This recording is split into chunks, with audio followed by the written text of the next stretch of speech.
Hey, Kevin. What you looking at? Just going through my old high school yearbook. My 30-year reunion's coming up.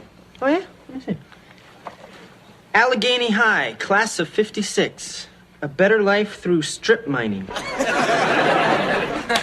Hey, is this your football team? Yeah, that's us, the Allegheny Rangers. They took this picture right after the game where we clobbered Altoona 31-7. That's me in the middle there, number 17. How come your uniform's so clean? Maybe I washed it at halftime. Hi, guys. Hi. Hey, Marcia, guess where we're going? Pretty exciting. I don't know. Lumberama? Oh, we're going to Johnstown. Why? It's my class reunion. I figured we'd drive up early, get a room for the weekend, and, pal around with the gang. It'll be great. Yeah, it sounds nice. Hey, Mom, were you and Dad in the same class together? Of course not, honey. Don't be silly. What I meant was your father and I went to school in different towns. Oh, I guess I just figured Dad got left back a lot. Anyway, I booked a room for the weekend. This weekend? Yeah, why? Oh, I can't, honey. I'm going to that law symposium in Atlantic City. All right. Oh. Well, you can still go by yourself. I know. It's just I got such a beautiful wife. I was looking forward to showing her off a little. Oh, and I don't blame you, honey. But the symposium is very important. But I don't want to go to this stupid thing alone. Dinner in 5 minutes. Hey, Dad, why don't you take Mr. Belvedere to a reunion and show him off? Bet nobody else is going to bring their own butler. Yeah, it'll be just like Lifestyles of the Rich and Famous. I don't know. Yeah, come on, Dad. I bet you two will have a blast together. Not unless we bring explosives. I'd love to. But with you and Mrs. Owens leaving town, I'm afraid somebody has to stay and supervise the unholy trio. What are you talking about? I'm 18 years old. I'm 15. Yeah, and I'm 10, and I'll keep an eye on both of them. Hey, wait a minute here. Come on, Mom. You're always telling us how we've got to accept more responsibility. But how are we supposed to if you never give us a chance? Yeah, come on. Hey, I guess they're going to have to wing it sooner or later. You guys sure you're going to be all right? Mom, we'll be fine. So, what do you think, big guy? Looking forward to seeing where yours truly went to school? Not really. Although I wouldn't mind having a word with your principal.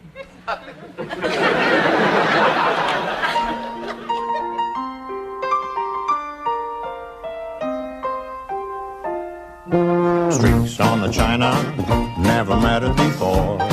Who cared when you drop-kicked your jacket as you came through the door?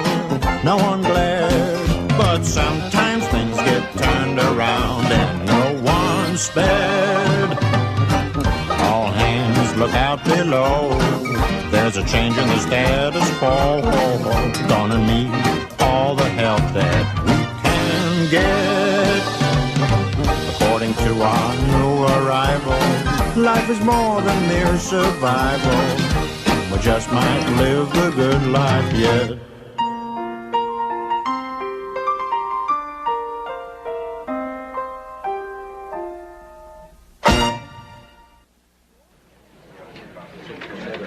Hey, Belvedere, you want to give me a hand with some of this stuff? Oh, I'm sorry, George.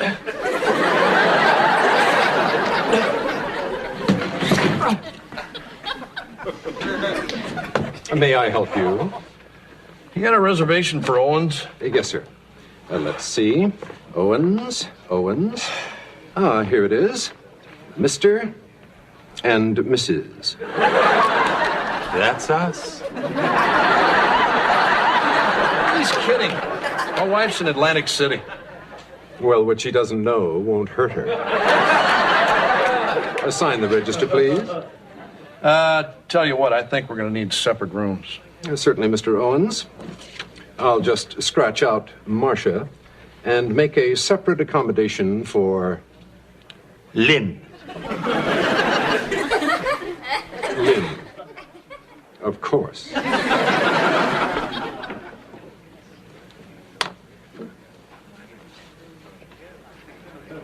Sir? George. Huh? Would you sign the register? You do it, Belvedere. I'm going up to my room.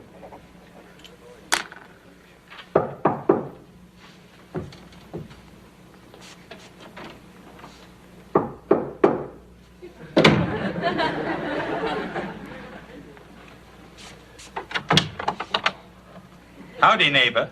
It's you. Awfully quiet in here, George. I'd have thought by now you'd been out throwing water balloons or organizing a panty raid. Nah, that's later. Oh, she looked familiar. I think I saw her in the lobby. Did you happen to notice her, George? She's Donna Flanagan. Head cheerleader, homecoming queen, personality plus, prettiest. I take it she's an old flame. Are you kidding? She never even knew I was alive. God, I had a thing for her. Woo, woo. I took home ec 3 years in a row just to be close to her. The only thing I could ever work up the nerve to say was, I think your cupcakes are burning. That certainly would have swept me off my feet. Look, George, that happened a long time ago. Why don't you just go downstairs and say hello? Why, so she can give me that who the hell are you look and start talking to somebody else? Come, come, George. You must be used to that by now. Wesley, are you still there? I just know it. Wes, Mom and Dad have been gone for hours. They're probably just hiding in the bushes. But the minute I try something whammo, they come busting in here and I'll be grounded for life. Well, if you ask me, you're wasting valuable screwing around time. That's true.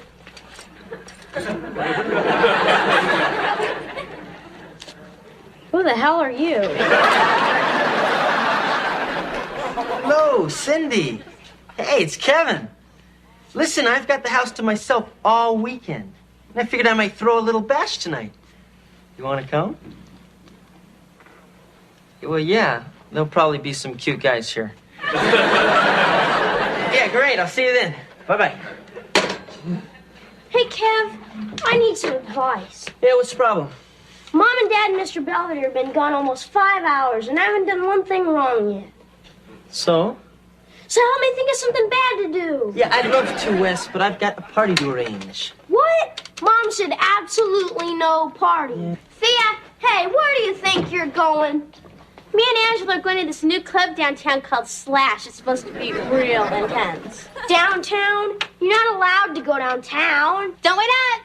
Boy, everybody's being bad but me. If I don't think of something soon, I'll go nuts. I just hope the voices don't start. Hey, Belvedere, you think I look okay? You look fine. You sure? I mean, I haven't seen these people in 30 years. I want to make a good impression. George, you look very nice. Come on, let's go.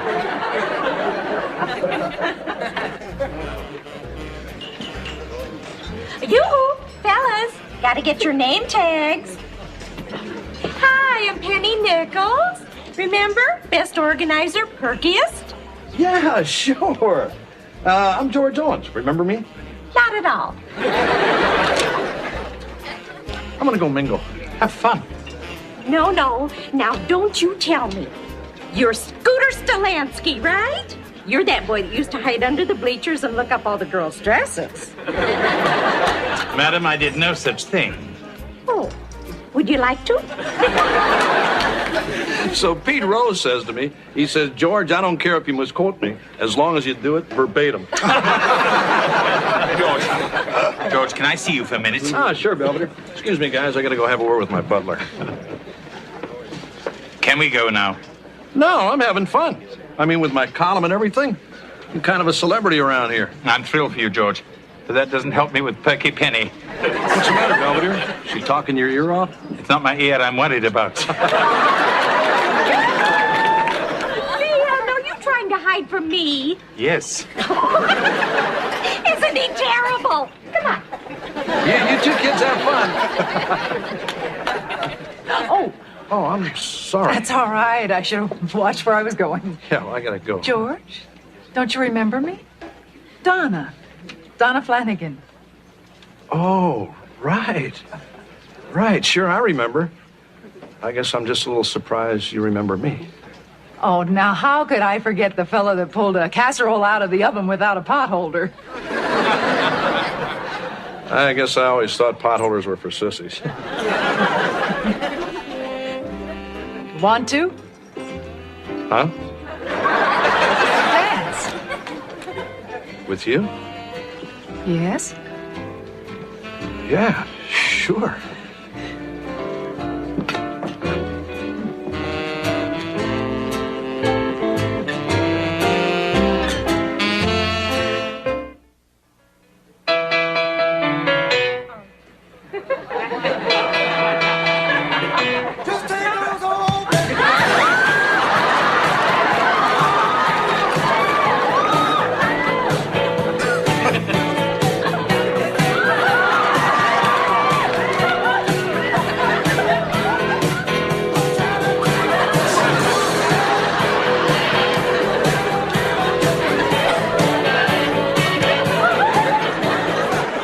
Hey, Wes. Hey! What happened to everybody? Where's your party? It left. You sure didn't stay very long. Yeah, well, I guess they were expecting sex, drugs, and rock and roll. Maybe I should have come down sooner. I'm back. Hey, what are you doing here? It's not even 11 o'clock yet. Yeah, I thought you were going to spend the night at Club Trash, Club Slash, and I never even got in. Why, what happened?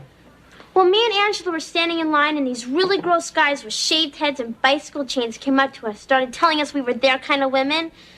Well, Angela got real nervous and broke out into hives, so we had to leave. Well, sounds like you had more fun than I did. Yeah, I'm going to bed. Yeah, me too. Hey, what's the matter with you guys? Mom and Dad are going to be home tomorrow, and we still haven't done one bad thing yet. Well, we tried. Yeah, you coming? No. You guys can go ahead. You can run along to bed. But as for me, I know there's something out there I shouldn't be doing, and I'm not going to rest till I find it. Yeah, great, Wes. Just don't burn down the house. Okay. And congratulations to Peg O'Donnell, class of 56 alum with the most number of children. Of course, Peg got started a little early. What was it, 11th grade? 10th. Right. Okay, now, everybody, pick a partner. We're about ready for that dance contest.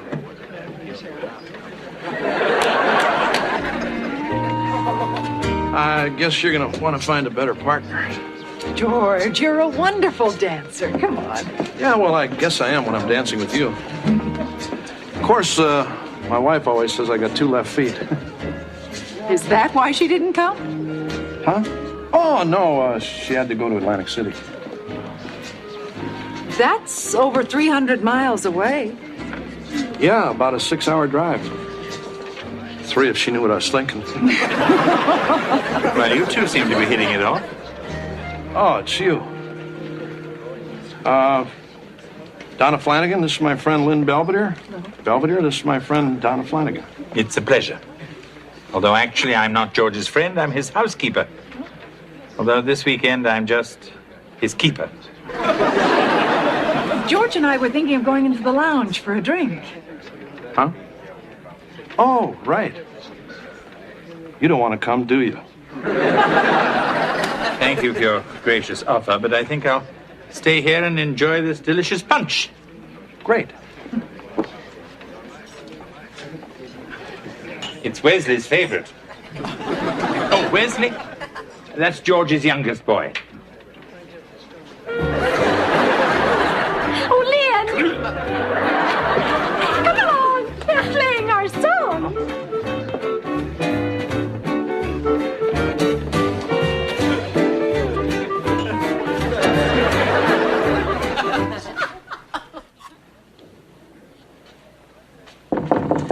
Be right there.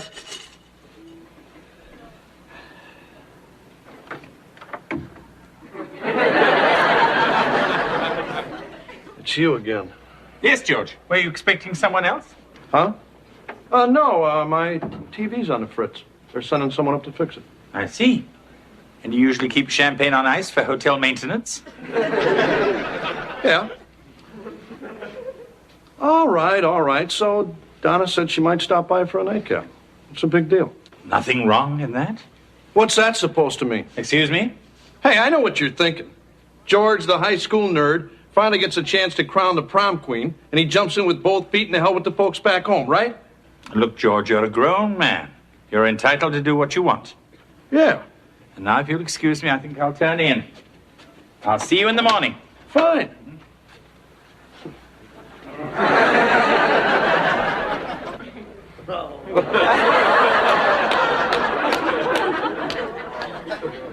Good night.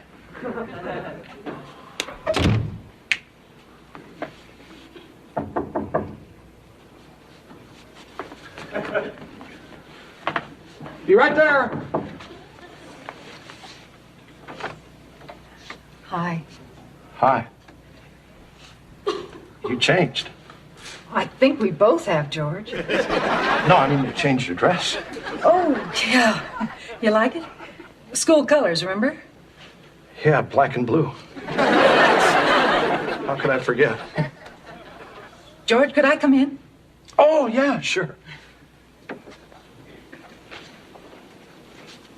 So, oh, this is a lovely room. Thanks. I really haven't done much with it. Anyway, you want to sit down or something? Oh, thanks,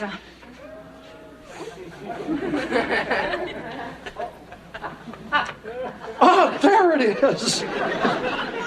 You have a beautiful family, George. Yeah, I know. Sorry I sat on them.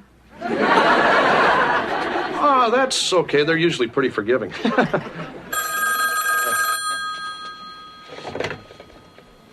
Hello? Oh, hi, Marcia. I was just thinking about you. So how's Atlantic City? Oh, it's been very busy. Yeah, just one seminar after another. And how's the reunion? Did anybody remember you? Oh, yeah. One or two people. Oh, Belvedere's fine. Yeah, he went to bed right after the bunny hop. Actually, I've been thinking of turning it myself. Yeah, me too. Well, see you tomorrow. I love you too.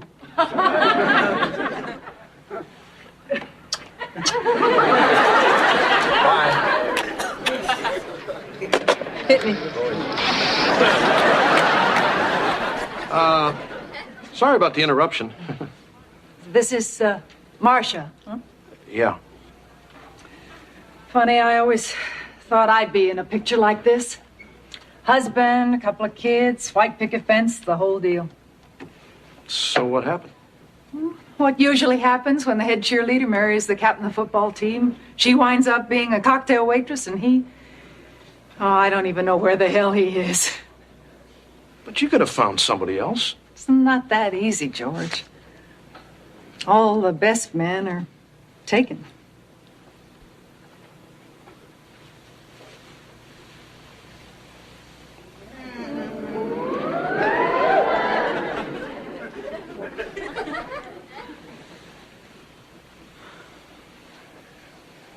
I've been waiting 30 years to do that.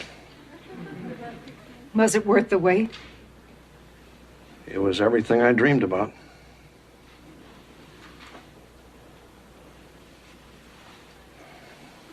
But I take it that was good night, huh? Yeah, I guess so. Funny how things change in 30 years. I'm not the prom queen anymore, and you're sure not the guy who used to follow me around in the halls. The big goof with the crew cut. Yeah, let it grow out a little. Good night, George. Bye.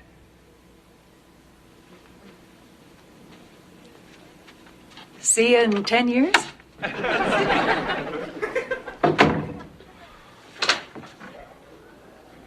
George, It's okay, Belvedere.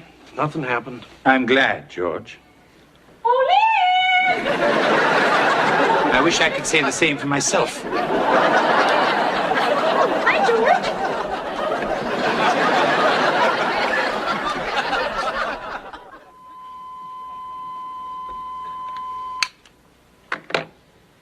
Well, Well, nice try, Wes.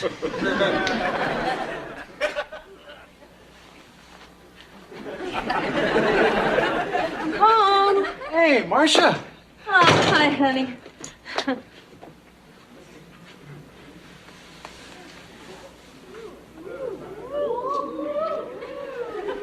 Where did that come from? From me. I missed you. Oh. So, did you have a good time? Oh, yeah, it was okay. How about you? It could have been better, but I'm glad it wasn't. What do you mean? Oh, nothing. It's just, this girl I used to really like showed up, and I danced with her. Oh, well, that's nice. Yeah, well, we had a couple of drinks and talked about old times, and next thing you knew, she was up in my room.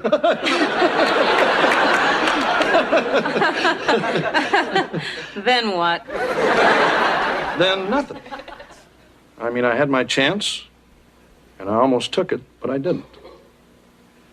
Because I love you. George. Besides, you called. I'm kidding! Come on! Hi, everybody. Hey, Mom. Well, how'd you guys do? Oh, we behaved. Yeah, Mr. Belvedere says we're turning into responsible adults. Probably just a phase. So how was Atlantic City? Oh, fine. Did you gamble? A little. Well, you see, a few of us law students got together, for a couple of drinks and to talk about old times. And before you knew it, well, there I was out in the casino. Then what? Then I stayed up all night playing blackjack and lost $300. What? Hey, you mean the only one who did anything bad this weekend was Mom? Well, not the only one.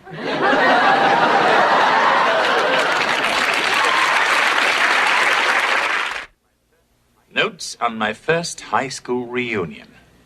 George has returned with his fidelity intact and seems to be at peace with his memory of Donna.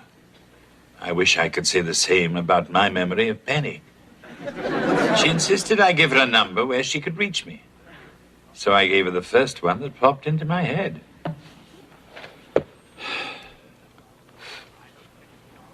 I hope Prince Charles doesn't mind.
With me, Hunt.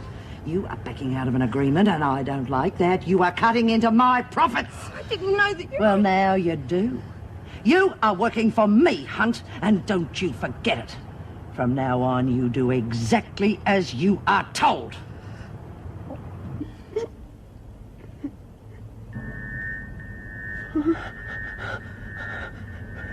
Jude, Yes, love.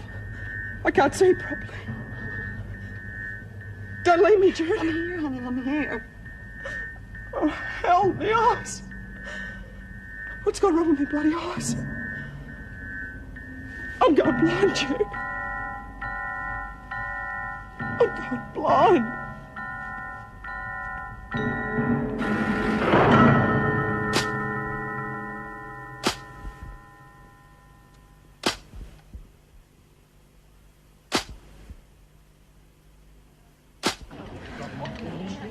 You know, I reckon it's about time we got a new pack of cards. Isn't it funny how that king with the torn corner keeps ending up in Lizzie's hair? I beg your pardon if you're inverting that I'm cheating. Well, I'm not. Oh, you sound wonderful, Lizzie. Mumsy's going to be so impressed. I wish I could come along just to see you two together. Come on, it's your turn.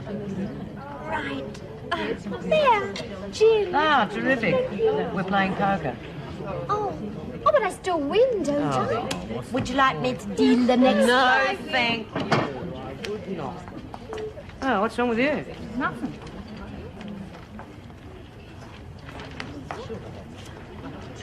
Oh, have you changed your mind?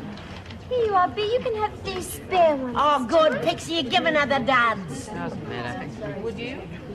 What are you looking at? Our numbers, lady. She's getting around as if someone put the wind up her. Yeah, give me 2. Come off it. If I get out tomorrow, it'll be just my luck to win. Yeah, well, I'll see that it gets out. Yeah, look, I've got to sell some, otherwise it won't be anything worth winning. They're just a couple. I said no. Now buzz off. Phyllis, I'll take a couple. What do you know? A flush. Oh, I didn't realise I got such a good hand.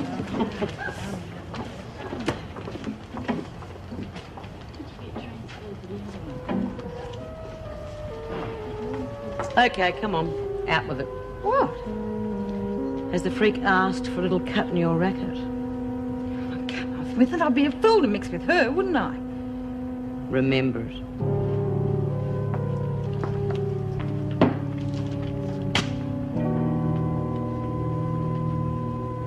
I just didn't think it'd happen so soon, that's all. Well, surely the doctor will be able to do something for her. I don't know. We can only hope. How is she? I've given her something. She'll probably sleep till morning. Listen, Judy, I think it's time Hazel went into hospital. No. I promised her she could stay here. Now, come on, be realistic. Hazel's going to get a lot worse. I'll manage. Will you? Now, think, Judy, very soon she's going to be bedridden. You're going to have to do everything for her. I don't mind. Look, she's been kicked around so much in her life she doesn't know which end's up anymore. And when that girl came here, I decided that I was going to show her that somebody cared. All right. As long as you know what you're letting yourself in for. Oh, God. Don't you think it rips me apart every time I look at her? But I'm the only home, the only family she has, and I can't take that away from her. Okay, here's her prescription. I'll pop in again in the morning. He must be a real doctor. I can't read a word of it. It's morphine. She's already on morphine. Surely there's something else you can give her. I'm afraid not. Look, just give her one of those when she needs it. But make sure it's only 4 in a 6-hour period. Any more than that, and you could kill her. Well, would that be so bad? I mean, it would certainly be a better ending. Look, Judy, doctors aren't immune to suffering. But my job's to save life, not to take it. Poor Hayes. Life's kicked her in the teeth all along, and it's just going to keep on doing it. Right till the end. I've never known you to turn that Irish stew, Lizzie. Oh, my stomach's turning around so much I wasn't going to put anything in it. I know just how you feel, Lizzie. I felt the same before all my weddings. Hey, maybe that means he'll propose to you tomorrow. Oh, that'd be a joke, wouldn't it? Well, you never know your luck. He could fly back to England and you could whoop it up here on his money. You turn him down and I'll grab it. I don't know how you can say that, Randy. Marriage is a holy institution. Oh, yes, I forgot. You're a regular little convert, aren't you? Well, I just hope everybody will be as happy in marriage as I've been. Good on you, love. There should be more of it. Lizzie, I don't want you to marry Foxy until I've found some answers to my ad, and then I'll choose a man to marry, and we can have a double wedding. Yeah. And I'll be called Mrs. Elizabeth Josephine Birdsworth-Lawson. Sounds posh, doesn't it? Okay, come on, get a move on, you lot. Hey, you could be matron of honour. Your shoulders up in your face. You could be matron of honour. Yeah, whatever you say, Lizzie. Do us a favour, look after my stuff, will you? Oh, she'll be more excited when she sees the dress I'll choose for her. Oh, there's Mrs. Cow.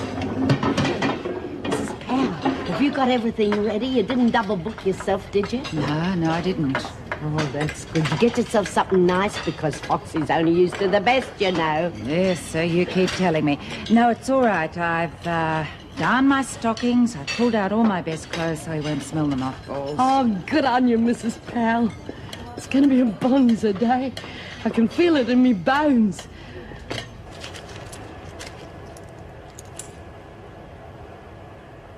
You'll have to do better than that, won't you? I can't help it. They're not too happy about parting with their dough after they saw what the last draw was. Well. I thought I smelled a rat. Didn't think the pickings would be big enough for you, though. They will be. Just give me time. Oh, no, your time just ran out. You're not fleecing scared kids in the street now, you know. Little game's finished, and that money goes back to the women. You're wasting your time, You Smith. listen good, lady. If that money is not returned by morning, the only number that's going to be drawn is yours. And I'll make sure of that. She frightens you, doesn't she? Listen, I know, but you can forget it. I'm going. You leave this room and you'll wish that she got to you first. Now, you've got work to do, haven't you? I wonder where Petra is. I want her to give me a few more talking lessons. How now, Lizzie!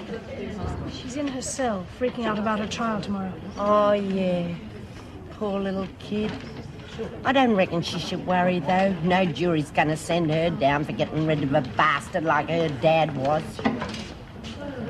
Ah, good, love. Thought you'd like to know. It's official. You'll be leaving after breakfast. Oh, no, that's the sort of thing I like to hear. Well, take a good look, girls. You won't be seeing me in here again. Hey, Mrs. M. Did you hang my dress up? Yes, Lizzie. Don't worry about a thing. Oh, I wish I could have a few lavender bags, though. The smell of them is something. Well, what's up, love? I just found out that Stevens is taking the profits out of the numbers racket. So you forget that little game. But the jackpot, they won't draw for it if we don't keep buying it. Oh, I reckon Bee's right. There isn't gonna be any jackpot. And from now on, there's going to be no numbers game, right? Right. Well, I've already hit the jackpot, so I'm going to get my gear together. What's she on about? She's getting out tomorrow. Isn't that wonderful? Everybody's being let out. Oh, good. Hey, perhaps we'll be next Stop week. talking. What? I've got to wash my hair for Ooh, tomorrow. must be a big Oh, day. I'll help you if you like. Maybe we can put a rinse through. Oh, like bloody hell you will. Don't you worry, Bee. We'll keep away from that Sonia and that half-wit who's helping her.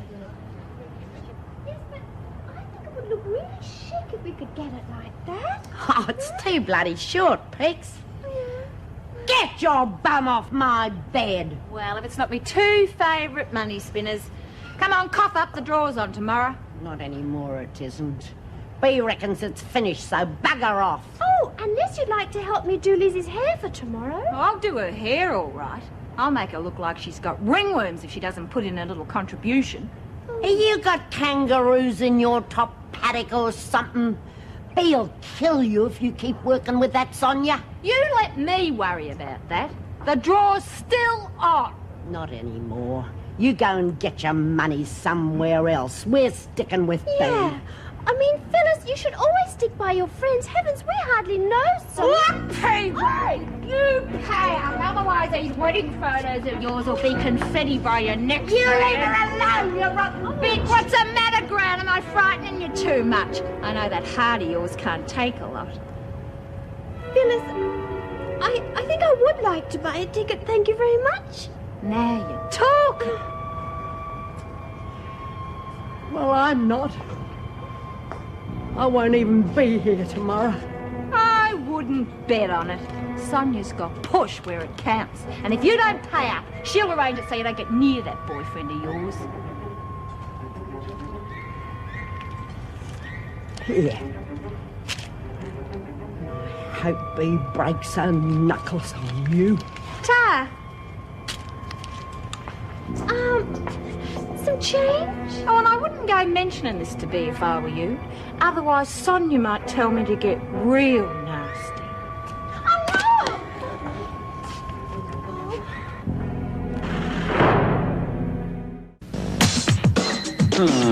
Radio Caneur Echo. Moi je m'en sers à gogo. Dans tous les hôpitaux, je me fais prendre en photo. T'es pensé gaspiller. Mais pourquoi m'accuser? Je vais pas me gêner puisque c'est remboursé. Eh les mecs, faudrait vous faire soigner là. La sécu, c'est bien. En abuser, ça craint. Les dépenses de santé, ça craint d'en abuser. La sécu, c'est bien. En abuser, ça craint.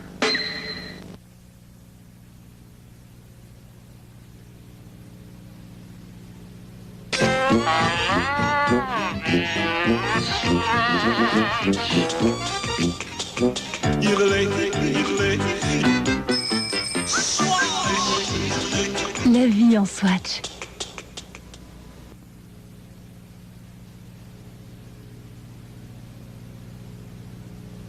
Vous découvrez Flandise.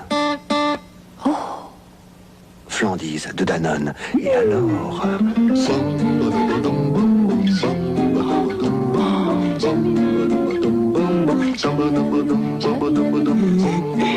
pour les fondus de gourmandise, rien ne vaut Flandise.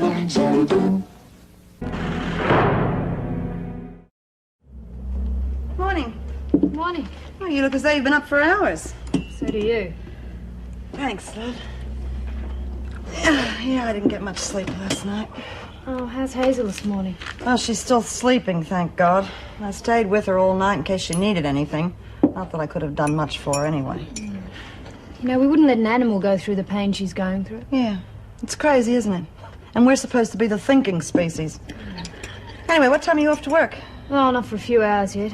I have to get there first to turn the deep fryers on and get the batter and stuff ready. You don't sound very excited about it. Oh, it's all right, I suppose. It's better than no job at all. That's the spirit, love. Oh, wow, this is pretty powerful stuff. I tell you what, in about a half an hour's time, you make another pot of this. I reckon this is just the pickup Hazel needs. You bet. Hello, Meg. Good morning. I thought Lizzie would be dragging you and Colleen out the front gate by now. She's nearly driven us out with her nagging. Would you believe she wanted us to borrow one of the departmental limousines to take her to the airport? Anyway, Irene Henderson has loaned us her driver and car. I think you're in for quite a day. What time do you leave? Oh, there's plenty of time yet. But would you mind signing these requisition forms, Mrs. Henry? Okay, good love, here we go. Now, 1 gold watch, 2 rings, 1 gold, 1 emerald. Earrings, pocketbook, $82.47 cash and 4 credit cards. You keep the $2.47, a tip for services rendered. Well, it's all been wonderful, but I guess this is goodbye, ladies. Not yet, good love. Sign there and there. You know, Miss Ferguson, your presence here has confirmed all my beliefs of what a prison officer would be like. Okay, good love. You've got everything. Now get out. Well, I guess she left the mink at home. Oh, come on, Pixie. I want to get started before lunch. Sorry, Bee, they just seem to have a mind of their own this morning. Yeah, sure, Pixie. I know what happened. The sheets saw you coming and thought they'd failed themselves. You know, if I'd done as many stupid things as you have, I'd think twice before I call anyone else a moron. Tut, we aren't a bad business. You can bet we are, Stephen. So if I were you, I'd tread very lightly. And that goes for the rest of you sheep. Let yourself get fleeced and you'll find yourself out in the cold. Oh, Lizzie, you look absolutely lovely, doesn't she, Bee? Doesn't she ever? Just like the Queen Mum.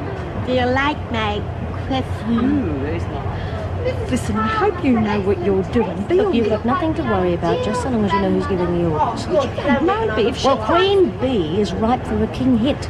Now, you stay right behind me, Phyllis dear. Could be very dangerous if you step out of mine. Never know when the firing might start. Do a couple of circuits and we have a good look. Oh, those lessons paid off. Yeah. Goodbye, ladies. I'm just gonna meet my gentleman friend. Bye-bye, love. Good luck. Bye. Oh, doesn't she look lovely? Yeah, doesn't she, though? But unfortunately for the loyal subjects, we have work to do.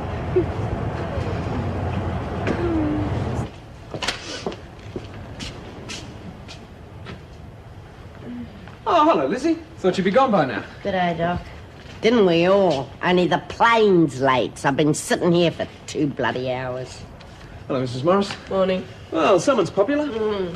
Here's the money for the expenses today, Mrs. Morris. Thanks, Mrs. Reynolds. Hello, Doctor. I thought you'd be going to the trial. Yeah, I wanted to, but I'm a bit worried about Patterson and maternity. Oh, yes, of course. I'm just hoping the baby arrives in time so I can pick up Petra at the court. Good luck. Right, I'll see you later. Have a good day, Lizzie. Thanks, Doc. Half a bloody day.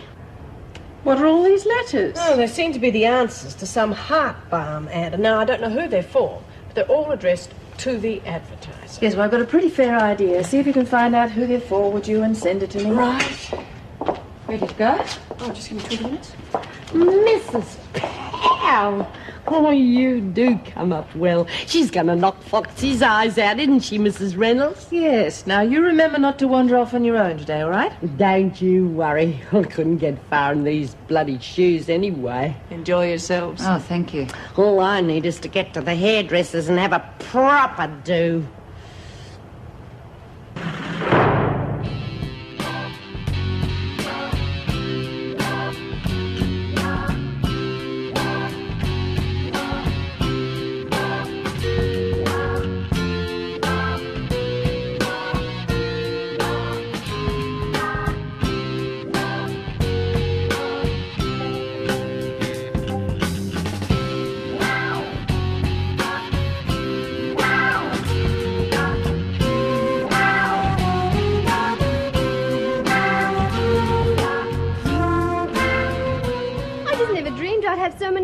Mrs. Reynolds, but, well, it's sad in a way, isn't it?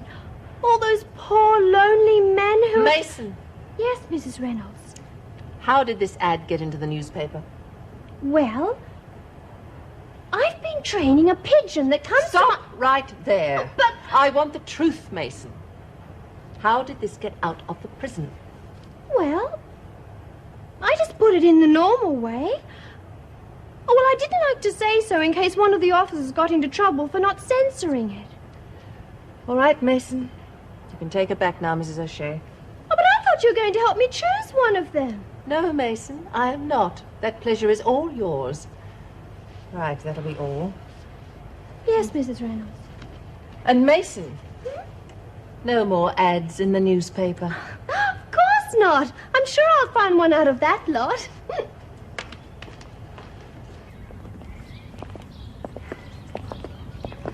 I didn't think we'd ever get going. I must say it's a lovely day for a drive, though. Isn't it, Colleen? I beg your pardon. Just practicing. I can't call you Mrs. Powell in front of Foxy now, can I? And conversationally, you'll have to call me Mrs. Birdsworth, Meg. Or should I call you Margaret? That sounds more like a secretary, doesn't it? Hello, Jeeves. You look really nice. Oh, God. I knew that had happened. Come on. I've got to get somebody to do me hair really quickly.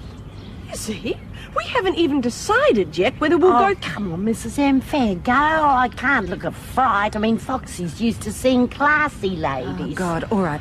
All right, Lizzie. The hairdressers it is. Oh, you're a little beauty, Mrs. Powell.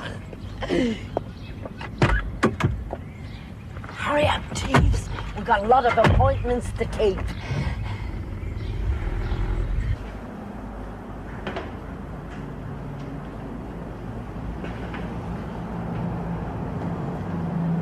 Rosie, all set to go. Yes, Mr. Dunn. I'll just get the lettuce. I've been keeping it crisp. Oh, you got the cutest little bum I've seen in a long time. Please don't do that. Oh, come on, I bet you love him. Here, what the hell are you doing? Hey, you get back here or you're out of a job. You can stick your job.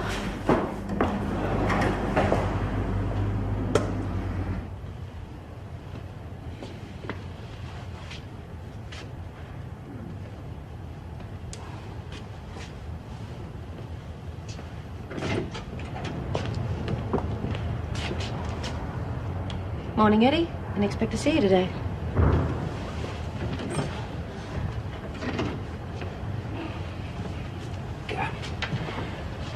Just how close were you and Jerry Turner? What do you mean? Sonia, I have to know. It's important. Why? We found out that he was pushing junk with a nice little protection racket on the side. And the brains behind the whole setup is a female. Is it you? Oh, now I've heard it all. What's the matter, Eddie? They promised you promotion Oh, look, it's not going to work this time, Sonia. A couple of the victims have talked. Now just tell me the truth.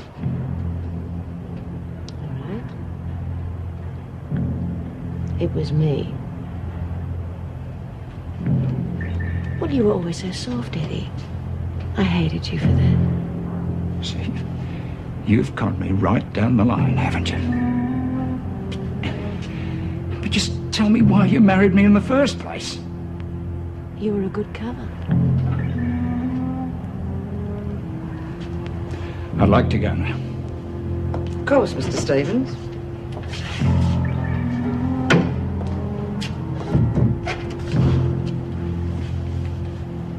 Don't worry, Stevens. You've always got me.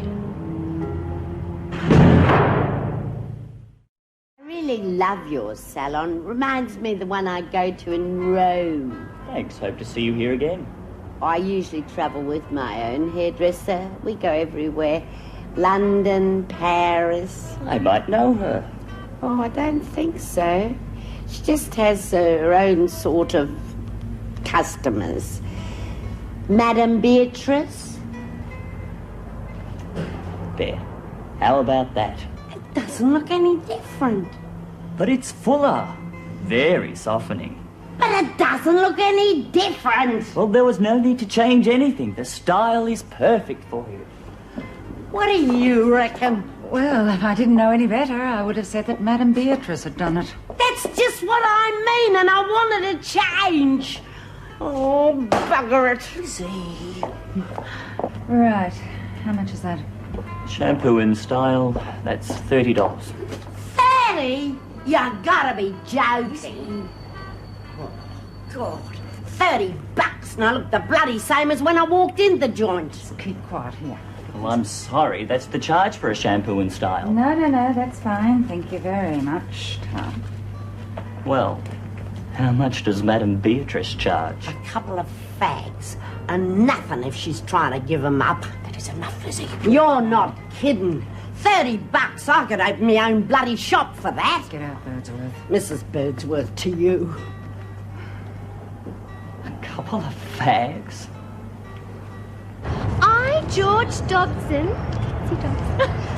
am seeking a life's partner. I am a very sincere person, as I hope you are. This photograph shows me with my dear mother. Oh, forget it! Oh, well, he does sound like a very nice person. If you cop mum, she'll be a good top dog. Come on, try another one. Oh, well, there's lots here. The postman must have a hernia. Hi, my name's Joe. I'm a merchant seaman who gets into port every 3 months. Maybe we can get together when you get out. I figure with you being locked away with a lot of women for a few months and me being cooped up with a lot of blokes for 3 months, I'd like to get on board and... Well, he doesn't sound like a very nice person at all. No, I bet you didn't include a photograph of his mum. I'm not even going to answer his letter. Doesn't sound like a married couple. May I have a look? Thanks. I wish Petra was here to help me answer these. Oh, at least we'll have trouble answering this one. I mean, the others, I'm not even going to answer that one. I mean, what do you say to a man like that? How about yes?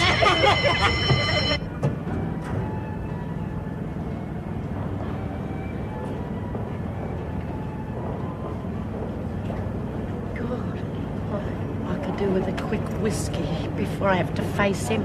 Please, Mrs. M. No, Lizzie, you can't. Oh, I don't know whether my nerves are going to stand up to it. I can't even remember me posh voice. You will be fine. Just get your story straight. Mrs. Perry, you know that photo that we had taken you and me together? Well, I've Yes. must have been you. Lizzie! Meg.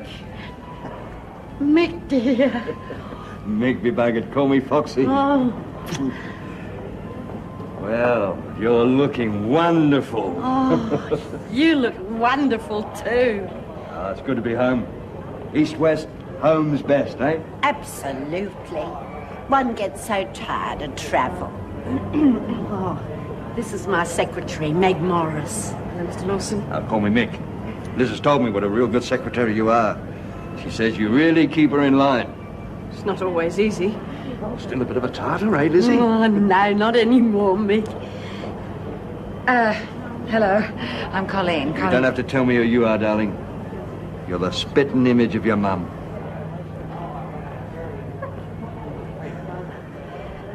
I think this calls for a little drink. Mrs. Birdsworth, remember what the doctor said? Oh, forget him for today. Your mother and I got a lot of catching up to do. Hey, Lizzie? I need a drink.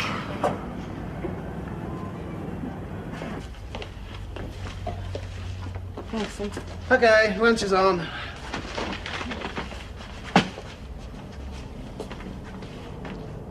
How's Hazel? Terrible. If only that pain would let up for a while. She taking the tablets? Oh, yeah, I just gave her one. Wally, I'm trying to comfort her. What can I say? She should be in a hospital. No! She doesn't want to go to hospital. I couldn't do that to her. But, Judy, I'm scared that you won't last the distance. I'll have to. She is not going to die in hospital. All right. Go and get something to eat. Now, I'd better get back to her. Go and get something to eat. I'll go up and sit with her for a while. Okay. Thanks.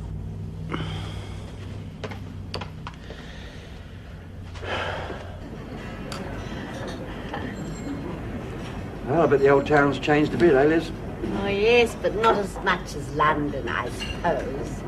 Probably just as well the way things are at the moment. Where do you stay when you're in London? Oh, I leave that all to Meg, dear. You don't maintain a place there? Mrs. Birdsworth's much happier travelling. I thought we were going to go sightseeing. Oh, well, let's have another drink first. It'll look all the better. Definitely not. You know how it disagrees with you, Mother? Oh, well, it never used to. Anyway, I could do with another one. Waiter. Yes, sir? 2 gin and tonics, whiskey sour, and a brandy and tonic. Make that a double gin. They'll all be singles, thank you. You're right, Liz. She certainly keeps you in order. Well, I think I need a... I'm just going to powder my nose. I'll come with you. Oh, no, Meg will come, thank you, dear. It's no trouble, Mother.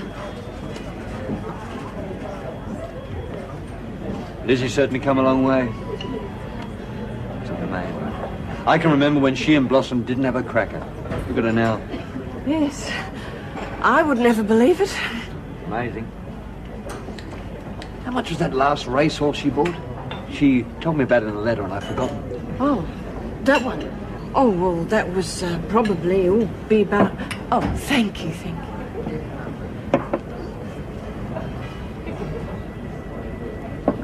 I wonder if they take travellers' checks. Unfortunately, I don't have any local currency. Oh, well, that's all right. I handle all the personal finances. Mrs. Birdsworth's treat. Oh, come on, Birdsworth, get out of there. No. Listen, I want some straight answers out of you. Well, I will if you calm down. Calm down? I'm as calm as I'm going to be until you tell me what's going on. I told Mick a few lies. Oh, God, a few lies. Well, you had no right to bring me into them. Didn't know he was coming out here. You're not going to dog me in, are you? No, I suppose not. Oh, you're a credit to me, Mrs. Pell. Wash up and let's get out of here.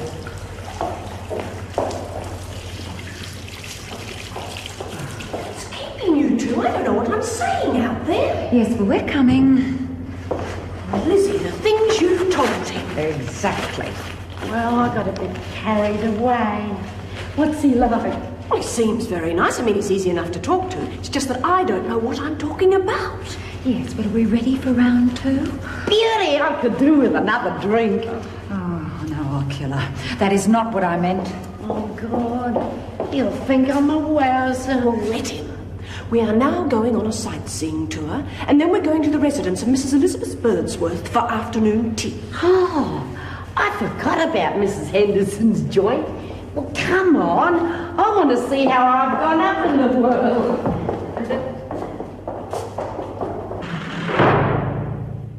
Aujourd'hui, tous les téléviseurs se valent. Mais un SBR a quelque chose en plus. Allô? Un homme qui sait encore ce que signifie le service personnalisé, avec une installation sur mesure, un travail soigné, un réglage juste comme il faut et un dépannage rapide près de chez vous. SBR, si on restait à la maison. Et en plus, jusqu'au 25 décembre, des conditions exceptionnelles sur les téléviseurs stéréo SBR.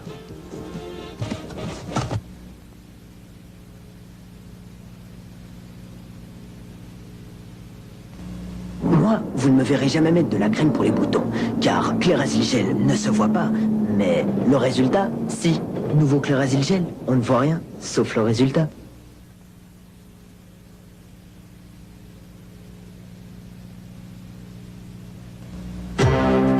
Super, Carrie. J'y arriverai jamais, Tony. Mais si, avec les Frosties de Kellogg's, on va se régaler. Deux délicieux pétales de maïs glacés au sucre dans un bon petit déjeuner complet pour gagner. À toi. Alors, mes Frosties, ils sont géants. Les Frosties, tu as mangé du tigre. Car Frosties est plein d'énergie. Vas-y, tigresse. Frosties de Kellogg's. Et le tigre est en toi. En toi.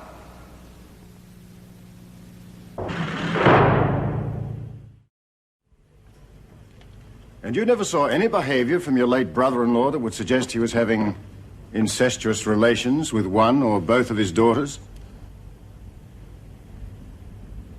No. That will be all. You may step down. Call your next witness. I call Petra Roberts.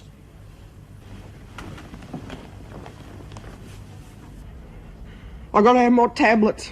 You've just had some. Can't stand this pain. God, I wish it was over. Where's Jude? She's downstairs. Jude's me best mate. Me only mate. Is there anybody else who should know you're here? No. Me mum's been dead for years. I never got on with me dad. He's probably dead by now for all I know. I've got no one. You've got your kids. No, I haven't. Not anymore. She's got them. Still, they're being looked after. I couldn't bear to think of them not being looked after. Suppose it all worked out for the best in the end. Not leaving anything behind. No family, nothing. There's Judy. Yeah. I'm not scared of dying. Honest, I'm not. I've been praying I'll die. Soon. It's the pain. It just won't let up. I can't stand this pain. Hayes, brought you something to eat. I couldn't, Judy. Come on, it's direct from Mum and Brian's I'm kitchen. sorry. Yeah, well, maybe later, huh? Hayes, lie back down. Come on. Come on, honey. Try and get some sleep now. That's a girl. On the night of May the 16th, your father was slain by a carving knife. Is this the knife? Yes. Would you tell us, in your own words, what occurred that night?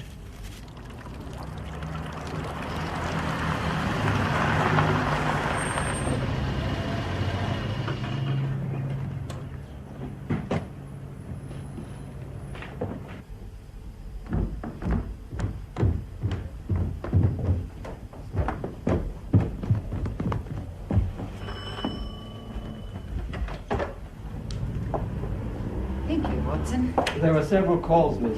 Oh, yes. Well, thanks. Miss Morris will take care of those. Well, very well, Miss Berger. It's a beautiful home you have, Lizzie. Yeah, it's not cramped. That's one thing about it. Are you going to show me around, aren't you? Oh, sure. Certainly, Mick. Where would you like to start? May I suggest tea in the drawing room first, madam? What a good idea. And then I'd like to see the house. Well, Watson will show you around, won't you, Watson? Certainly, madam. May I take your coat, sir? Oh, yeah, thanks. Oh, here, let me help you. Came unstitched in Egypt. Haven't had a chance to get it fixed. Through here, son.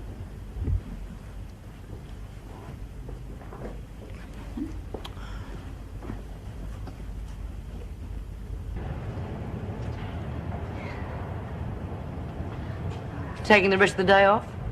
No. I was just on my way back. And what's that you put under Lizzie's pillow? Oh, nothing. I was just straightening her bed. Well, well, now, where did this come from? The tooth fairy? Well, Well, it's Lizzie's. Lizzie always carries every cent she's got on her. Now, where did this 5 come from? Lizzie won it. How? The numbers game, B. I thought I told you I didn't want anyone buying numbers. Well, Phyllis made us.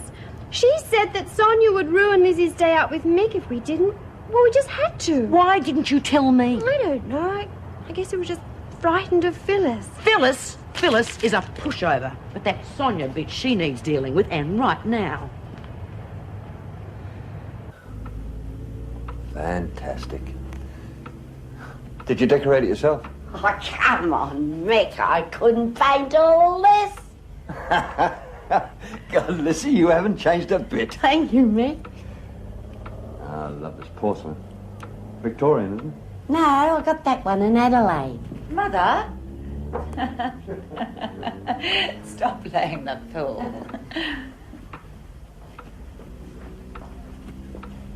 Shall I serve, madam? Yes, please, Watson. God, Lizzie, you certainly spent some money. Do you like that one? What do you think? You can't buy that sort of thing in London these days. Well, you have it. Mrs. Birdsworth. But he likes it. Yes, but, well, that was a gift from Irene Henderson. How do you think she'd feel if you suddenly just gave it away? May I remind you, madam, that Mrs. Henderson will be calling on you tomorrow. Oh, I couldn't accept it, Lizzie. It must be worth 1,000. 1,000? Mrs. Henderson has been very generous to you. She's got more money than sense. Mick, how are you going to have your tea? Oh, just black, thanks.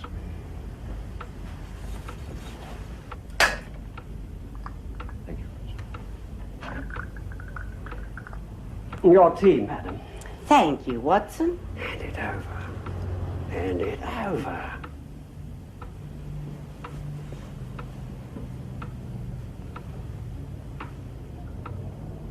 Will that be all, madam? Yes, thank you, Watson. How long has Watson been with you? Too bloody long. Kate, Mrs. Birdsworth. Yeah, 50%. What about Smith? Any trouble? Well, she talked them out of buying, but we talked them into it. I'll bet. Hunt, did she get her money? Out of the gross. Well, after all, we are partners. Yeah, what a dirty devil you make. Get back to work, Smith. I was looking for Stevens. I might have known I'd get you as a bonus. I said get back to work. Oh, and stand by while you two rip everyone off. And what do you propose to do about it? Get back to work. You too, Stevens.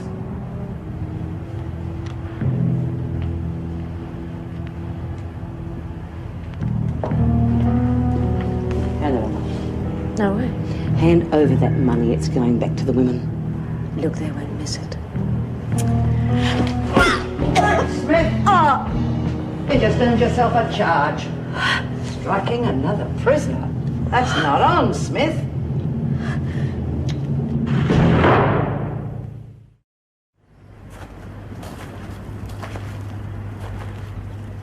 Funny, isn't it? After all these years. It's great being with you.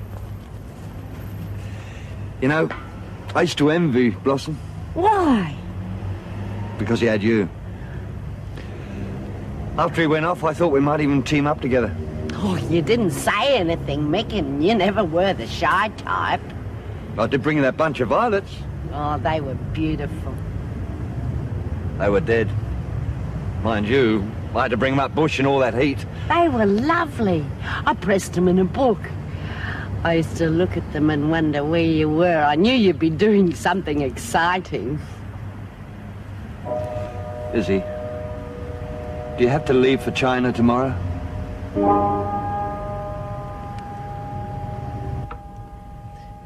are we going to do if Mick stays on too late?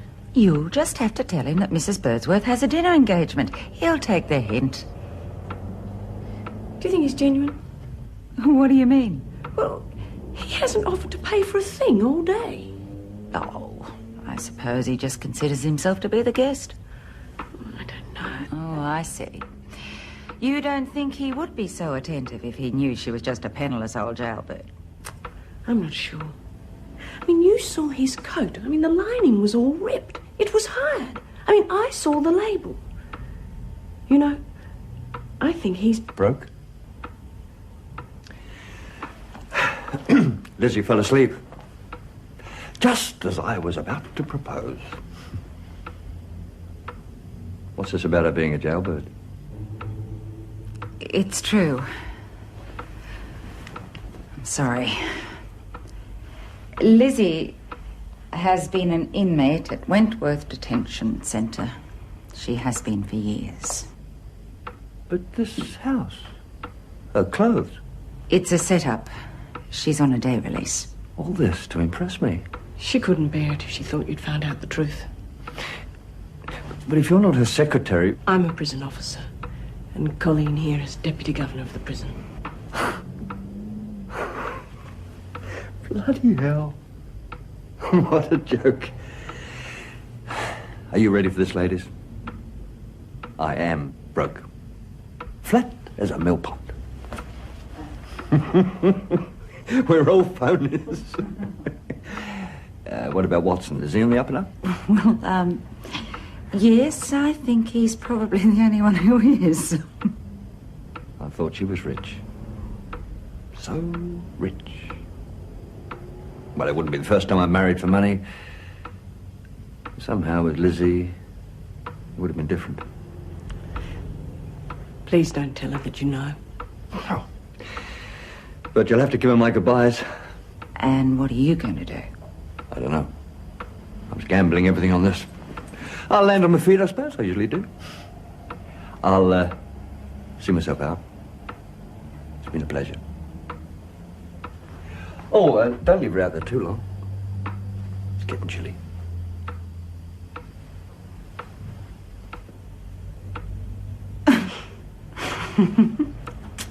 Petra Roberts killed her father in cold blood. She blamed him for her mother's suicide. She admitted her guilt on the very night of the murder. It was only after her younger sister's death that the accused changed her story. In her sister's death, this woman found a perfect victim upon whom to transfer her guilt. There's no evidence to corroborate her horror tales of incest and brutality.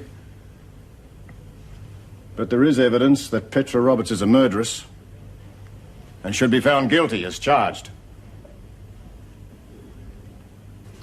Mr. Manningham, you may address the jury.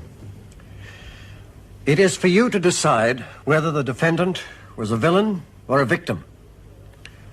This girl, who has suffered the tragic suicide of her mother and the suspected suicide of a beloved sister.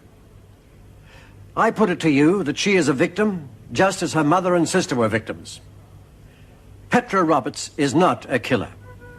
On the contrary, she was willing to sacrifice her life for her sister Emma and for her mother's memory. Why didn't he say goodbye? God, I hope he's all right. Oh, why do you say that? Well, I didn't like to mention it, but I reckon he was down on his uppers. Why? He didn't hit his kick all day, and that's not like Mick. God, he'd give you the world if he had it. Not much gets past you, does it, Lizzie? You figured it too. Hope you didn't let on to him. It would have hurt his pride terribly. We didn't. You know, he was going to propose to me while we were in the garden. And what would your answer have been? I don't know. I pretended to be asleep. Come on, let's get you back.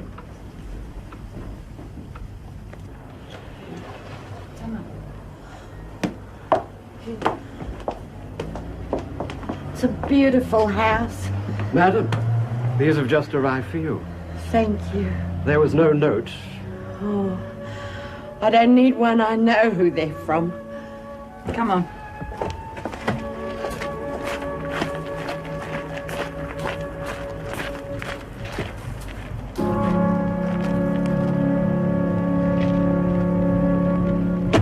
Petra Roberts, you have been found guilty of the murder of William Roberts. I hereby sentence you to life imprisonment with a non-parole period of 5 years. Is there anything you wish to say?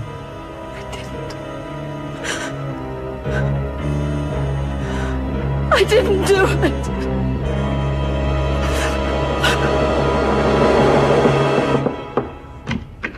Pill time. Came around quickly this time, didn't it? Here we are. Put out your hand like a good girl. You got them? Here's your water. That's right. That's right. Please, Jude. I can't stand this pain anymore. You gotta help me. I will. I'll be here all the time. You'll see. You're my mate, aren't you? Of course I am. Yeah. You're the only one I got. You gotta help me. Help me out of this. Please, Jude. Be me mate. Me best mate. Help me. Please. Kill me. Kill me. I used to give her roses. I wish I could again. But that was on the outside. Things were different then. We built our world together with a love so clear and strong. That was on the outside. Where did I go wrong? On the inside the sun still shines and the rain falls down, but the sun and rain are prisoners too when morning comes around. Last night I dreamed we were together, sharing all the love we'd known, till I had to face the nightmare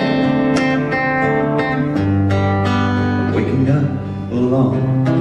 On the inside the sun still shines and the rain falls down, but the sun and rain are prisoners too when morning comes around. On the inside the roses grow, they don't mind the stormy ground, but the roses here are prisoners too when morning comes around. I used to give her roses. Aujourd'hui, on aura une vaisselle bien grasse. Le test rêvé pour un produit de vaisselle. Donc je crois qu'aujourd'hui, c'est vous qui ferez la vaisselle. Ok tout le monde, testez Dreft par rapport à un autre produit de qualité. Au début, tous les deux dégraissent bien. Mais au bout d'un moment, on voit la différence. Berk, sens comme c'est gras. Dreft continue à bien dégraisser toute la vaisselle. Regardez ce que Dreft a lavé en plus. Là où d'autres produits de qualité s'arrêtent, Dreft continue.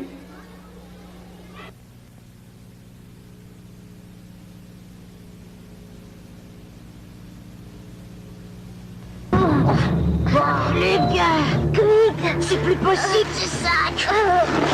Ouais, il y en a vraiment trop. Bon, j'ai une idée. Attends, Quick. Quoi? Attends, j'ai un plan, regarde. Un plan déchet pour Bruxelles.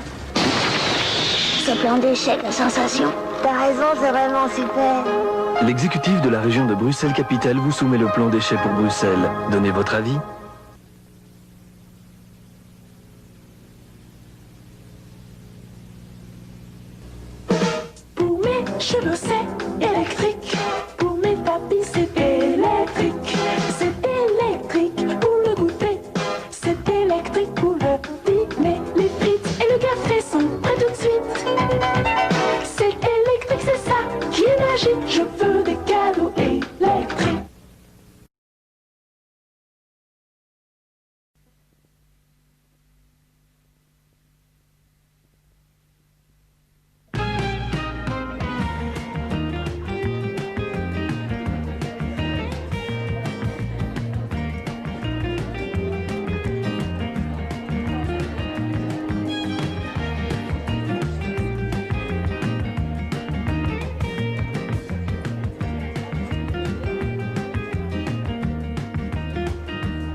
Hello and welcome to Look Who's Talking. And one of the nice things about being the host on a show like this is that you can invite as your guest people whose work you enjoy and admire. And for many years I've looked forward to meeting the man who is my guest today. He is one of the kindest and funniest men in show business. Would you join me in welcoming Mr. Chick Murray?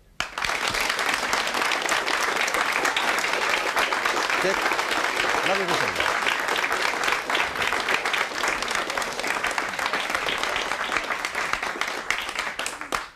And I must say, Chick, looking as sartorially elegant as ever.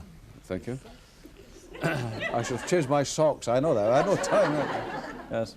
Mm-hmm. Chick, you do have a very individual style in humour. Was this accidental or deliberate, or is this you just being you? Pardon? I don't think I can repeat that. Oh, well, Now, how did it develop for you? I think in humour, well, humour is humour. The first books that my father gave me, he said he was my father, and I believed him at the time, were Mark Twain and an Irish humorist called Samuel Lovell. And that's, I was about 7-year-old there. That's what I cut my teeth on. And did you go into... I hesitated because I thought it was your turn again. Just, sure. Did you go into the entertainment business then at a very early age? Or not? Yes, I played piano and guitar, and I had an act called Chick Murray and His Chicks when I was about 16, played piano. Did you do comedy stuff then? If you want to say that, yes, I did. Caused a bit of argument, of course, but I thought it was comedy. What sort of places did you play in? Well, we used to do, at that early age, I used to do a lot of, I was in great demand because I did most of my shows for nothing.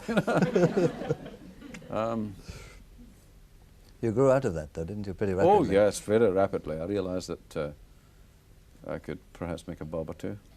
And from the days of the band, then, when did the sort of solo comedy work begin? I'd say perhaps about, I was about 18, I was about on. I played with a very famous Scottish comedian, Tommy Morgan, in the Pavilion Glasgow in 1952. And that was my sort of debut, really, in sort of fairly big time. You want to say that? Well, I'm saying it. And I thought it was great to even play Glasgow. I never knew that I'd play anywhere else after that. And I was Chick and Mady at that time. I made this little blonde girl who I admired when I was 18, and she stood in front of me, and I never knew the words of any song. I let her sing most of it. I was very lazy professional, but it seemed to get over. And I remember when I changed my name to Chick Murray, I was making my way down the Pavilion stairs into Renfield Street in Glasgow, and there was a few people at the stage door, and I could hear them pointing to Mady as she made her way down and saying, "Oh, there's Chick," because she was smaller than what I was. And then I heard them saying, "There's big Mady at the back." And I thought, well. So that's what I went to the agent at that time and said, "I'm changing my name." So you can't. Sold the dress and everything, did you? I wish I'd thought of that, you know. Don't worry, you will. Somebody else said that, didn't they? Chick, can you remember the sort of humour of your first stage show? I mean, what sort of gags and routine were you doing? Dreadful stuff. I used to wear a checked cap. The only thing I ever wore was a cap. And I had a checked cap which looked like a chessboard. It was in black and white. And I always remember Mady used to say to me, that's like a chessboard, isn't it, your cap? I said, yes, I'm very fond of chess. I said, as a matter of fact, I said, the stage manager, I said, nodding off to hoping he was there, which he never was usually, but I said, the stage manager said, he's fond of chess too. As a matter of fact, I said, I played him last night. I played him 12 games blindfolded. And she said, what happened? I said, I lost every one. Still gets a laugh, you see. Well, there you are. It didn't, because the manager of the theatre came around and said, what do you mean by that? This would be in the days when there were many, many more theatres than there are around these days. Oh, I think so. But when I did send for Delfont in 1956, the theatres were diminishing. I didn't know they were diminishing, but I realised that as we were all shut as I got there. But they were diminishing. I played every Moss tour, Newcastle Empire, Birmingham Hippodrome, all over, Bristol, everywhere. But they were diminishing because television was coming in, which I did my first television in 1956. But the theatres were diminishing then. I came in as they were going. Was there anyone around at that time that you particularly admired as a humorist, as a comic? Well, there are people around at the present time that I do admire as humorists and comics. I'm hesitating again because I think it's back to you. You know, I don't know what it's all about. Yes, there are. I admire. I think even in life itself, there are people who are humorous in comics. Life is humorous. Well, I think last week I made a way into a cafe to have a cup of tea or a coffee or whatever I fancied. I could change my mind on the moment, you know, as the waitress came up. I'd probably think I was going to have a cup of tea and then say I'll have a cup of coffee. You know, she didn't know that was changing my mind, but I knew that was changing my mind. I was having, and just as I was having a cup of tea, someone came over to me. I didn't know him, but he was near me at the time, very close to me. He said, oh, by the way, he said, I hope you don't mind me speaking to you. And I said, no, I don't, because he was speaking at the time he was saying it. He said, I admire you greatly. I said, pardon, because I thought half the cafe hadn't heard what he'd said. He said, I'm a tremendous admirer of yours. He said, could I join you in a cup of tea? Well, I said, if you think we both can slip in. I said, oh, there you go, he said, quick as a flash. He had an impediment in his speech. I didn't mention it to him, he must have known he had it. He said, I'm the local MP for hereabouts. Must be a district of the town. I said, yes, I'm the Labour MP. He said, it's great to meet someone like yourself. He said, I've been along with, 10 days ago, I said, I was with Harold, the leader of the opposition. You probably know who I mean. I said, yes, I do. He said, well, I was with Harold Shade, he said, 2 weeks ago. And he said, you're showing no surprise at that. I said, no, I'm not. He said, I thought you would. Well, I said, if I must show surprise, I thought his name was Harold Wilson. Well, he said, it is and it isn't. He said, do you know what I mean? I said, well, I heard what you said. It is and it isn't. I don't know what you mean, I said. He said, but the public and the papers naturally know him by Wilson, but his own name is Shade. Wilson's a blind.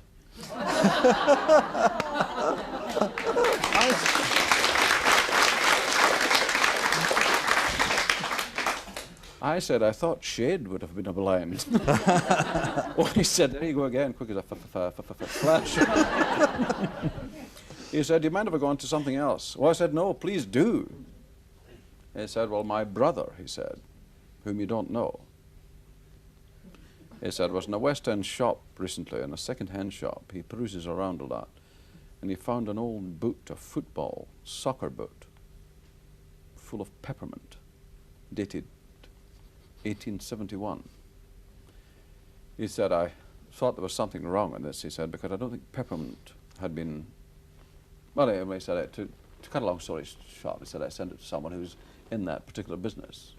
I know what you mean about these squeaky chairs, I'm getting it myself. He said, and evidently peppermint was invented in 1542. He said, I phoned another brother of mine, he said, in Argyllshire, who immediately took off from Aldochley, which is an old RAF aerodrome, which is very seldom used, except maybe on landing or taking off. And my brother flew out, he said, just with a pocket radio. He said he flew out with this pocket radio just to keep him company, and he made for Rotterdam. And he tried to land at the docks, which was a bit foolish because there's no runway, there were all these cranes. And he struck something and he was catapulted out the plane, still with this pocket radio. And he went straight down the funnel of an Algerian tanker. But his timing was good his radio was playing Smoke Is in Your Eyes.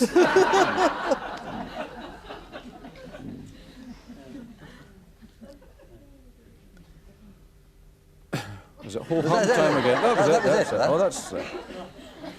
Yes. That's... Yes. Yes. You, in addition to television work, you have done a colossal amount of radio work. Oh, yes. Chat shows, panel shows. That's right. And the Navy Lark, currently, I believe. Yeah, I'm doing the Naval Lark currently, if you must bring that up as a reason. Yes.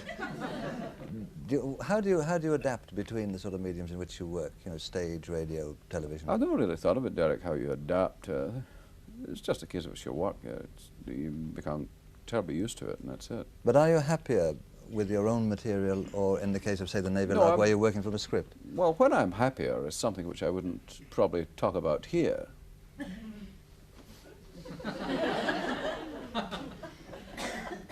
But you're quite happy with someone else's material? Oh, I'm always happy with someone else. Oh, someone else's material. Well, yes. No, I use it. Yes, I enjoy doing the Navy Lark. I play the part of Lieutenant Queeg. What sort of a character is he? He's Chick Murray, that's what he is. That's it. So you have made him Chick Murray, you mean? Or was he intended to be? Yes, he was intended to be Chick Murray, I'd imagine. And you are also currently involved in the film? Yeah, in the film industry, yes. Yeah.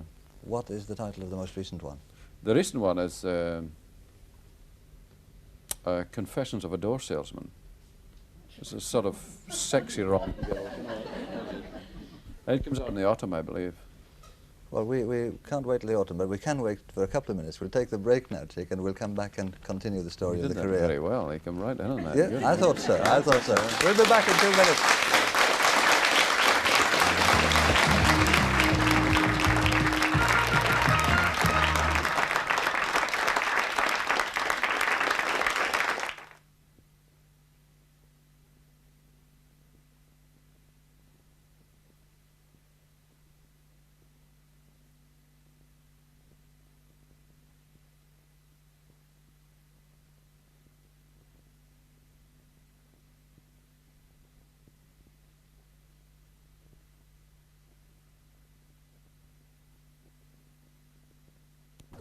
We'll have a tremendous outburst of applause at the start of this part, I think, eh, girls? All right. Right, thank you. And cheers of, you know. Meteor 1505, Stalking Park 2, take 1.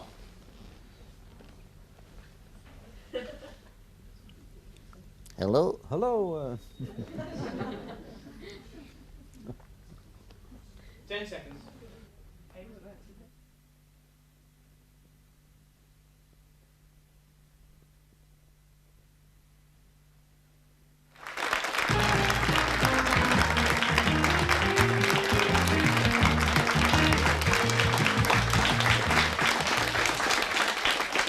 Welcome back to Look Who's Talking and our guest, Mr. Chick Murray. Chick, we've talked a bit about the stage and radio and films.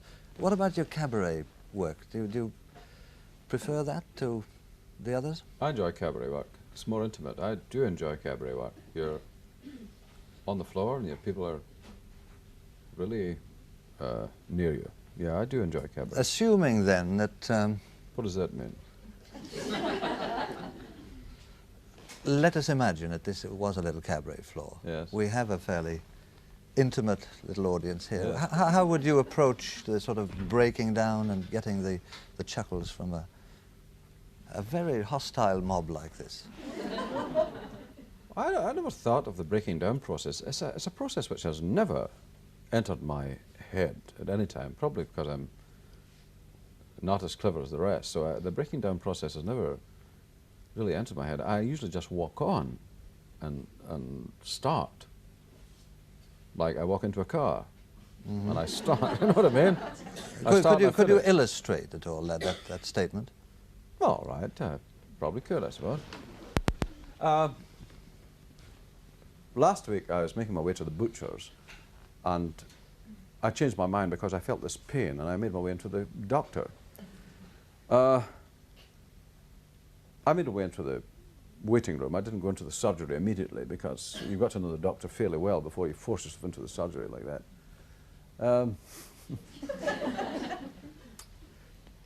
There was a sort of, I sat down, there was a bench there, otherwise I never would have attempted it, of course.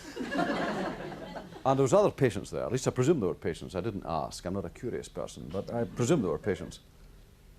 I wonder what's wrong with her and what's wrong with her, and that's all you can do, you can just sit and look at each other, that's all you do in a waiting room, sit and what's wrong with you and what's wrong with you. So after some time, the door of the waiting room opened, and I looked, just to give myself something to do. I've seen a door opening before. There was no novelty in it. I've seen it opening before. And someone came in. I wasn't surprised. And though there was ample room in the waiting room, he chose to sit beside me. I realized that as soon as he planked himself down. And he started speaking to me, this stranger. He started speaking to me about this and that, of which I know very little. He said, what do you think of this?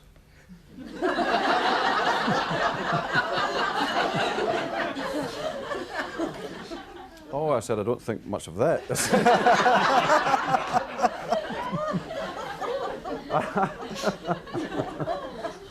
And I thought, if he comes out with a bag of toffees, I'm off.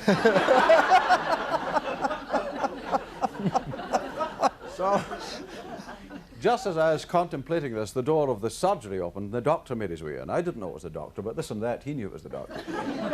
He said, oh, it's the doctor, he said, with a quick nod, and the doctor, he was pleased, he nodded back, you know. Like the recognition, I suppose. And the doctor, he was wearing a kilt, probably a Scottish doctor, though you never know nowadays. You might have been doing it for a bet. It was a bit on the short side, you know. You didn't notice the kilt immediately. So,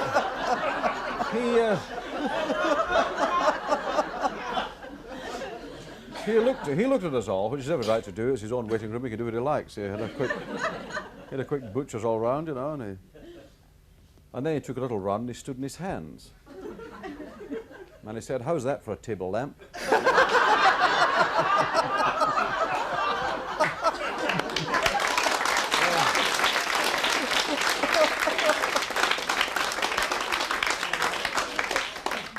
There was a certain amount of applause from probably panel patients or panel beaters, whoever they were. I didn't applaud, I laughed inwardly, which I'll never do again. I hurt myself, you know. So when he got on his feet, because I had an idea he wouldn't be up there for long, because there must be a certain amount of time you can spend on your Germans, he said, who's next? And a rush for that door. I don't know how I managed to get just these elbows of mine just worked quickly. So he said, you're new here. I said, yes, hardly unwrapped, I said. He said, what is it? I said, I don't know. He said, that makes it difficult, he said. I like someone to know what it is, he said. It means I've got to go into that room at the back and look up that medical dictionary, he said. You could have anything. My lamps are bad, he said.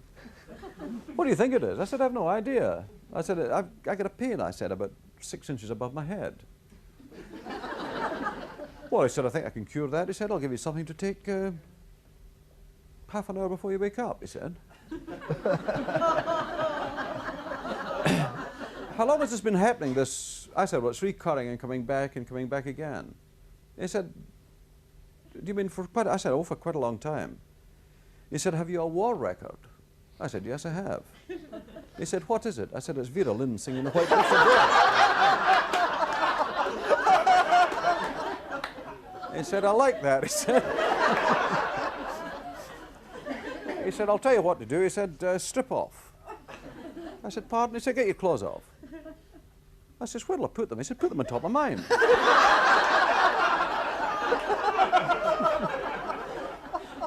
He said, I want to see you walk, he said. We can tell a lot from a walk, he said. If you walk, we'll tell a lot from a walk.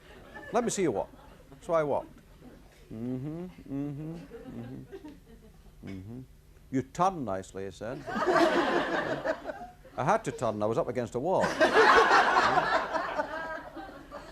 That's a great walk you've got, he said, a fabulous walk, he said. Have you been practicing? I said, no, I haven't. He said, it's the best walk we've had in the surgery this for about, 6 or 7 months. He says, I wish my partner were here. He's always out on these occasions, he said. What a walk, he said. That's great. I knew he was pleased the way he patted me.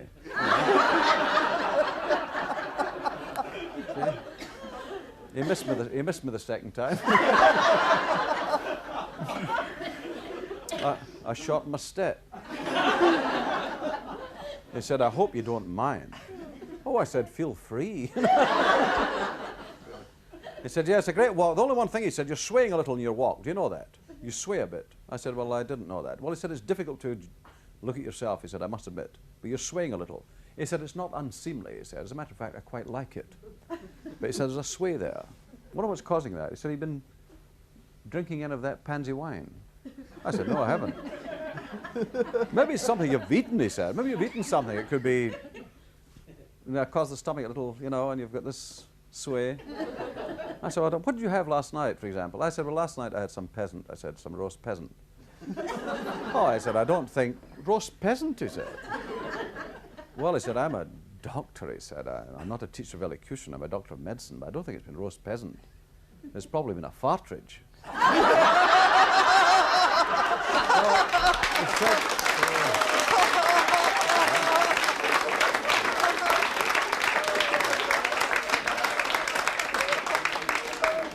But I do walk very well. If I can get a full-length shot, I'll show you how I walk. A full-length shot. Look, I do walk. Look at that. There's a bit. I do walk well. And no wonder he was very pleased. So I said, he said to me, bend over, he said, I wasn't surprised at this, but it's silly. So I bent over, and just then the door of the surgery burst open. And I had positioned myself badly. I never thought a doorknob like that could,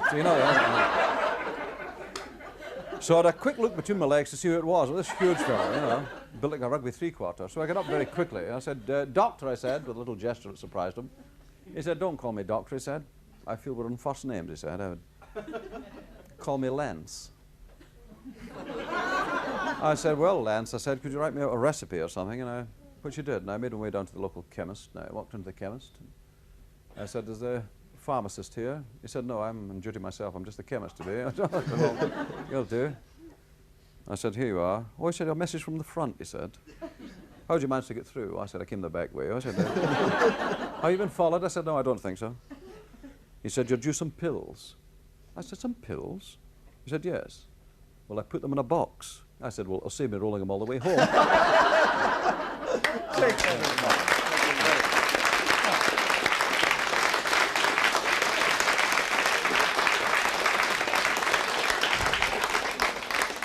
Thank you very much indeed, Chick. We are running out of time. Yes, you're speaking French, aren't you? What can we expect to see of you, or where can we expect to see you in the future, apart from the films that are going to come I've out? got some more Joker's Wilds to do, and I'm in a play with Michael Balfron and Thorley Walters and Charles Houston, where I play part of a gangster all the way through. And it's called it was called The Gangsters originally. It's now changed to, I forget the name it's changed, but anyway, it comes out in about the autumn. Sanctuary. The Sanctuary, that's right. I mentioned it to you earlier. You should really say Sanctuary much, Chef. I think with you coming in with that line, I won't use it now. The part of a gangster, was that difficult for you? Because you're a very cheerful character. I found it great. I enjoyed working with Balfron and Walters very much indeed. Thorley Walters and Michael Balfron. I thought it was great. And the Navy Lark, is that going on? The Navy Lark comes out. I did that quite a few weeks ago. It comes out, I think, periodically from now on. Have you got a particular ambition, Chick? Well, yes, I have. I'd like to be a counterfeiter who was never found out, Printing your own money? If you want to say that, yes. Or forging ahead, perhaps? That I like, yes.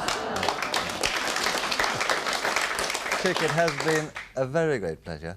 Thank you for all the fun, I'm sure, on behalf of the audience and the viewers. Do come back and see us again. Thank you very much to my Carlisle audience and to you for having me here. Thank you very much indeed, Derek, and to the excellent staff that I've met, and to all the people who have been so very hospitable since I've been here. Ladies and gentlemen, pleasure being your show. Mr. Chick Murray. Chick Murray.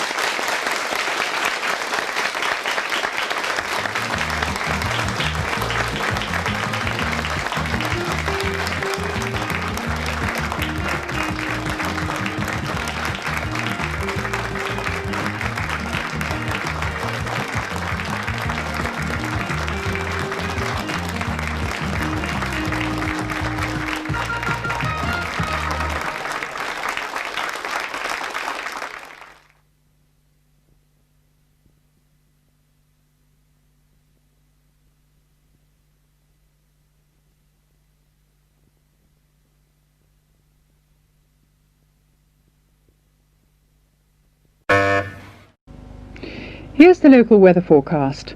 Cloudy and a chance of rain later. Maximum temperature 13 degrees centigrade.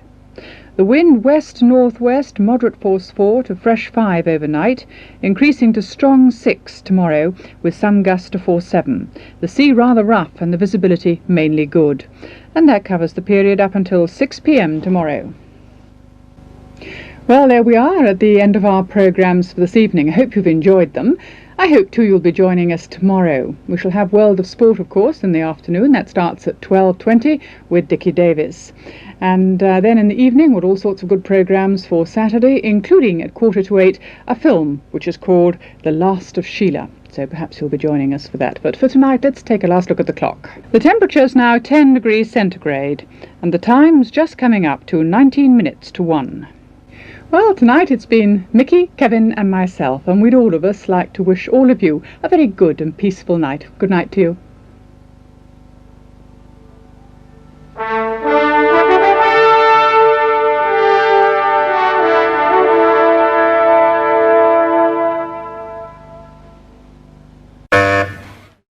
Go to bed, Spotty.